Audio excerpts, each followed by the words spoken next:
started a new sermon series last week called He Is Called.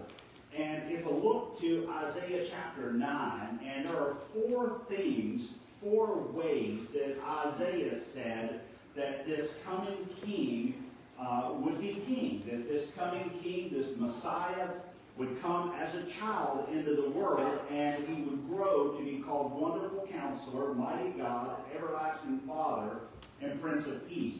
And so the question is, well, what are those things, right? Because what does that mean? And Isaiah, if you remember from last week, he's speaking to a group of people in Jerusalem, and then also a group of people in Judah. And the letter kind of works that way to where we're focusing on Jerusalem in the first part, and then he switches to Judah in the later part. And so here he is, and he's telling everybody in Jerusalem that you have given yourselves up to idolatry, you have not taken care of the widow and the orphan and the marginalized, and God is going to judge you for that. And he's going to judge you by sending the Assyrians in, and they're going to crush you and pummel you to where there's just nothing left. Except God is faithful.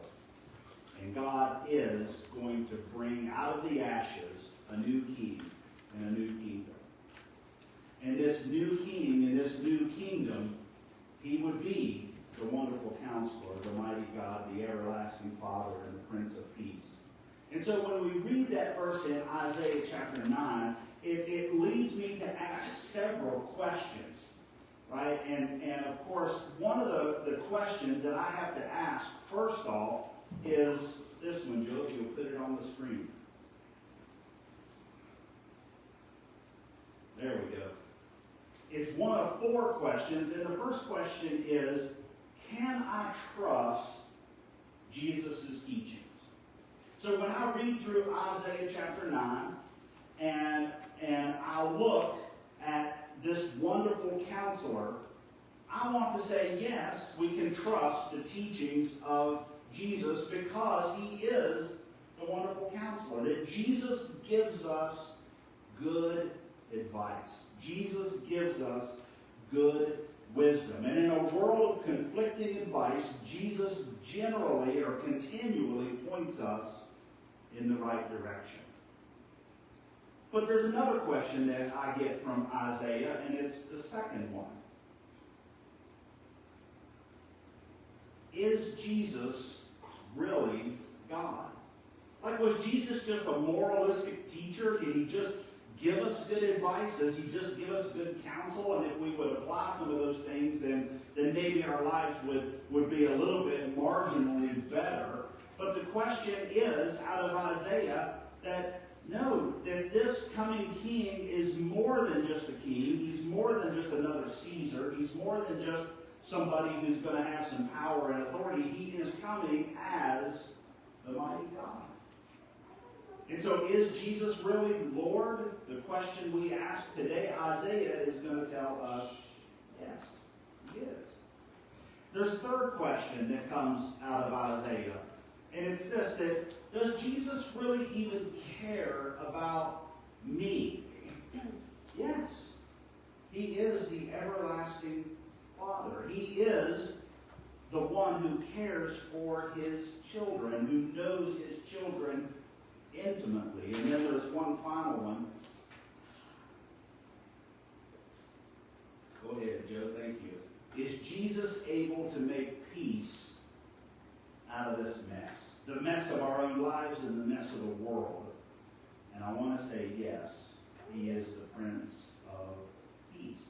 And so every week, over the next 4 weeks, we're going to unpack these difficult questions. And the question we want to ask this morning is about this wonderful counselor. Can I trust the teachings of Jesus? So I want you to look in your Bibles in Luke chapter 6. We're going to read a couple of verses. This is, by the way, the Sermon on the Mount. Luke gives a much condensed version of it, right? In Matthew, it's Matthew 5, 6, and 7. So it's a long, lengthy teaching. But in Luke's version, it's much shorter, right? And both the Sermon on the Mount's end with this passage. And so you can imagine that Jesus, in this new Moses-like moment, that he stands before the people and he gives them what the terms and conditions are of this new covenant, this way to follow God in the world. And they began to put their trust and their faith in Jesus. Some don't. Some are polarized. Some just hear the message and are ambivalent. Others hear it and they're angered. But regardless of the response, the Sermon on the Mount ends with this teaching that I think is profound for us. Jesus starts out and he says this: "Why do you call me Lord, Lord, and do not do what I tell you? Everyone who comes to me and hears my words and does them, I will show you what he is like. He is like a man building a house who dug deep and laid the foundation on the rock. And when a flood arose, the storm broke against that house and could not shake it because it had been well built. But the one who hears and does not do them is like a man who has built his house on the ground without a foundation. When the stream broke against it, immediately it fell, and the ruin of that house was great." So Jesus comes to us as the wonderful counselor in Isaiah chapter 9. Jesus gives us good counsel. In a world of conflicting ideas, we can put our trust in the words of Jesus. So I want to share with you some takeaways that I get out of what it means for Jesus to be the wonderful counselor. And here's the first one that I want you to see. That as the wonderful counselor, Jesus offers us incomparable guidance. Now listen, I do pastoral counseling.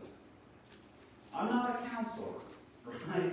I had a couple classes in undergraduate, read a few books, took a class in seminary on it. I have really no experience to be a counselor, but yet, as a pastor, you have counseling to do all the time, right?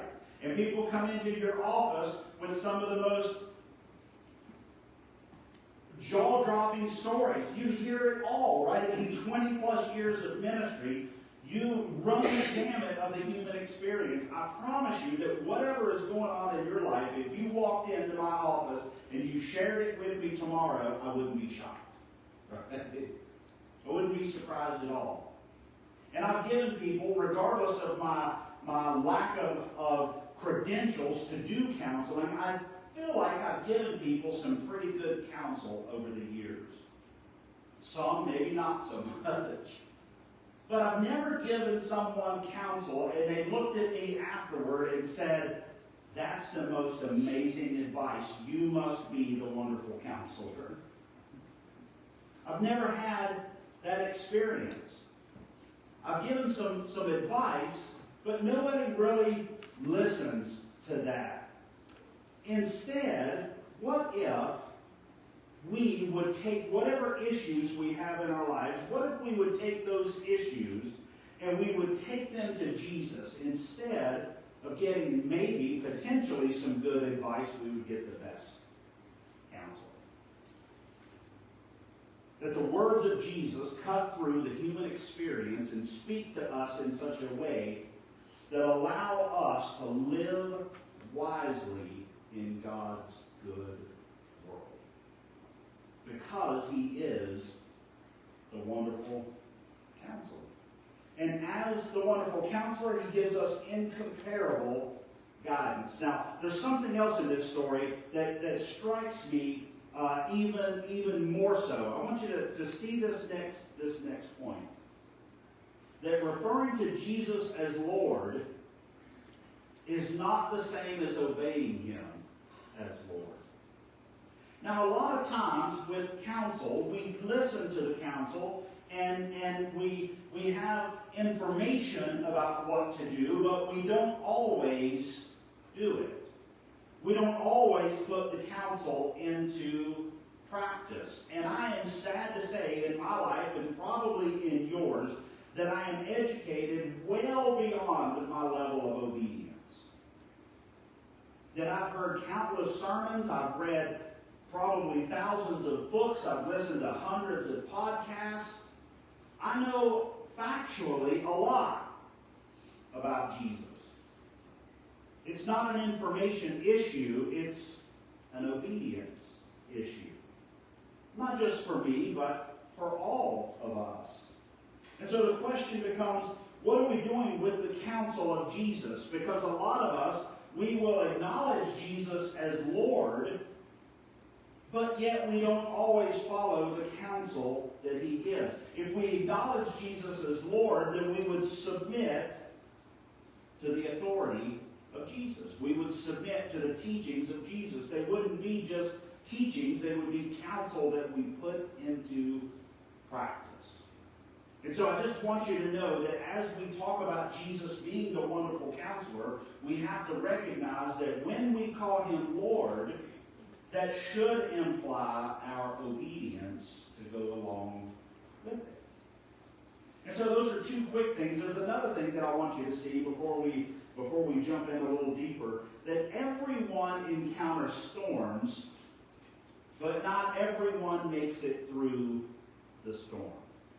You know what they say about life is that you're either coming out of a storm, you're in a storm, or a storm's about to happen. Right? That we don't really ever go through a long period of time without being in we're in one of those three things continually. That we've just come out of a storm, we're about to go in a storm, or that we're currently in one right now. And here's the thing that I want you to know is that following Jesus doesn't keep you out of storms. Following Jesus, if anything, can put you into storms, more so than the one who doesn't follow Jesus. I mean, look, this is what Jesus said, right? That his words would polarize people. His words would drive people apart. They would bring people together. You have to do something with the words of Jesus, right? That they're either going to divide and separate or they're going to bring together. But Jesus is a polarizing figure that way. And oftentimes, when we make a stand for Jesus, when we live for Jesus, when we want to obey Jesus, it sometimes puts us at odds with the world around us. And so it's not a matter of Jesus keeping us out of the storms. It's a matter of, do we use the counsel of Jesus as the wonderful counselor? Do we use his words and his teachings in a way to help us lay a foundation so that when the storm comes, we're able to stand? You know, the proper time to lay a foundation is before the storm comes. If you're in the middle of a storm, you can't go lay a foundation at that point. It's too late, right? The storm will pass, and maybe you'll pick up the pieces and be a little more wise, and you'll jump back into the teachings of Jesus and say, what would it look like for me to lay a better foundation so when the next storm comes, I'll be able to stand? And so, those are three quick things. I want you to see another thing here that comes right out of Luke chapter 6. Just observations that you make when you read through the text. That what keeps you from collapsing is not what you know, but it's what you apply. We're all in the same storm. And yet one falls and one stands. We all go through the same experience, but one falls and one stands. We all go through the tough times. We lose people. We lose relationships. One falls, one stands. And so what keeps you from collapsing, from falling, is not what you know, but it's what you apply.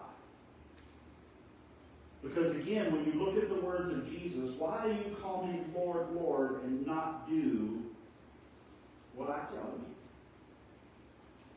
If we acknowledge Jesus as Lord, as the wonderful counselor, if we acknowledge Jesus as the one who gives us the key to life and living life the way God would want us to live and how God would want us to live, then we ought to rest assured that we should practice his words and not just know them. Because, again, he is the wonderful counselor. It's not just good advice. It's counsel to live wisely in God's world. So I want to pose a couple questions to you this morning. And I want you to put this story together, right? That Isaiah, back in Isaiah chapter 9 where we started, he's painting the picture of what this new kingdom is going to look like. It's not going to look like Assyria. It's not going to look like Babylon. It's not going to look like Persia or Greece or Rome. It's not even going to look like the old kingdom of Israel. In fact, when the kingdom of God comes, it's going to be so different that Jesus is going to say, my kingdom is not even of this world. It doesn't look, taste, sound like anything you've experienced. And so Isaiah tells us that this king, this coming king, is going to be the wonderful counselor. But when the wonderful counselor shows up, are we going to accept his counsel? Right? And Jesus says, yeah, not everybody's going to. That some storms are going to take people out. Life is going to take some people out. But if you practice the words of the wonderful counselor, you'll stand rather than fall. And so when you piece that story together, it just leaves a couple questions for us. And here's the first question that I want you to see. There are three big ones, right? And here's the first one. Are you unable to follow Jesus' counsel because of the counsel of others? And here's what I mean by that, is that all of us take advice from other people, right? So all of us have people who, we get information from. Maybe it's a mother or a father. Maybe it's a son or a daughter or a friend or a co-worker. Maybe it's your social media feed. Whatever it is, you're getting counsel from someone, and sometimes that counsel or that advice leads you to live life in a way that creates a mess. And sometimes the counsel we get from other people becomes such a mess that Jesus has to give us counsel to get us out of the mess that other people have helped us create. And so I don't know what is going on in your life or what struggles you have, what storm you might find yourself in, but the question is this, and I think it's a fair question, is that are you unable to follow the counsel of Jesus because you're too invested into the counsel of others?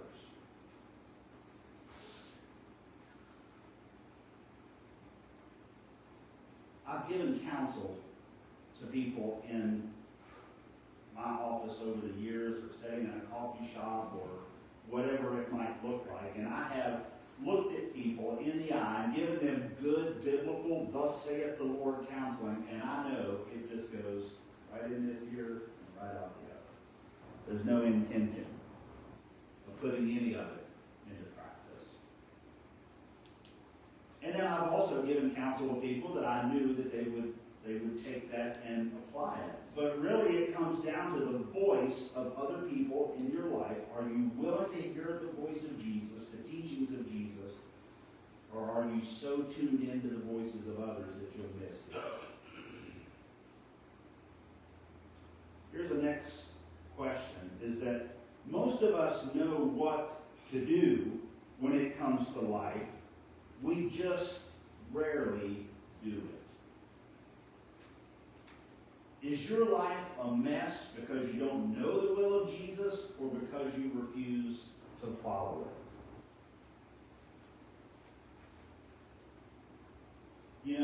If you sit back and listen, and you pay attention to what's going on in life, you'll know probably quickly that it's not an information problem. That when you talk about church and you talk about the health of a church and when you talk about your own life and the health of your life, it's rarely a sermon series that's going to fix much of anything. It's not like you're going to say, man, if I had just had this one nugget of information a year ago, 3 years ago, 10 years ago, 20 years ago, my life would have taken such a drastically different course, right? It's not an information thing for most of us. Most of us have heard hundreds and hundreds and hundreds of sermons. Most of us have read through the Bible, at least a portion of it anyway. Most of us have spent time in prayer and in groups and in 10 o'clock classes and all of these other things. And so it's not like we're waiting on just one piece of information that's going to fix something. Most of the time, if we honestly evaluate our lives and where we're at, we already know what to do. The question just becomes, are we willing to do it? Are we willing to put into practice what we know and follow Jesus? And so those are two tough questions, and I want you to think about this third question as well, because I think this one is pretty powerful. That is there something in Jesus' past that makes you think he can't navigate your future? Now let me explain to you what I'm getting at with that question. Is that when you look at the life and teachings of Jesus, is there something there that when you look at it, you go, man, I can't trust that guy. Like he gave some really bad advice to some other people, some bad counsel. I can't trust Jesus. Is there something in his past that makes you think he can't navigate your future? I think all of us would look at that and say, well, of course not. He's Jesus, right? He is the wonderful counselor. He is the everlasting Father. He is the mighty God. He is the Prince of Peace. Like he is those things. And if that's the case, then I'm left wondering, why don't we trust him to fix our situations? Right? Why can we not take his counsel and put it into practice in our lives to where it fundamentally changes who we are?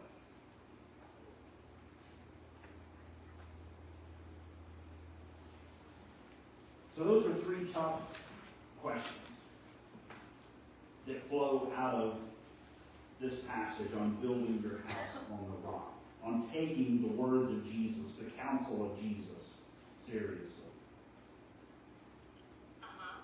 And so what are we going to do with that? Right? That's the question. What are we going to do with that? And so I want to remind you this morning that I know Christmas comes as a mixed bag for a lot of people. And I know that Isaiah brings up these four big ideas about who Jesus is. And these four big ideas speak to the heart of how we often see and view Jesus in the world today. There are a lot of people out there who just simply don't believe that Jesus gives good counsel. Or if he does give good counsel, it's just good advice. We can take it or leave it. Jesus taught us how to be wise, etc., etc. I want you to know this morning, you can rest assured that Jesus is life. His words are life. He is the wonderful counselor. Amen. And you can trust what he says. And not only can you trust it, but you should obey it. You should put it into practice. Don't be guilty of being the person that Jesus is speaking to here who acknowledges Jesus with their lips. Lord, Lord. But yet they deny him by not trusting him, by not putting his words into practice.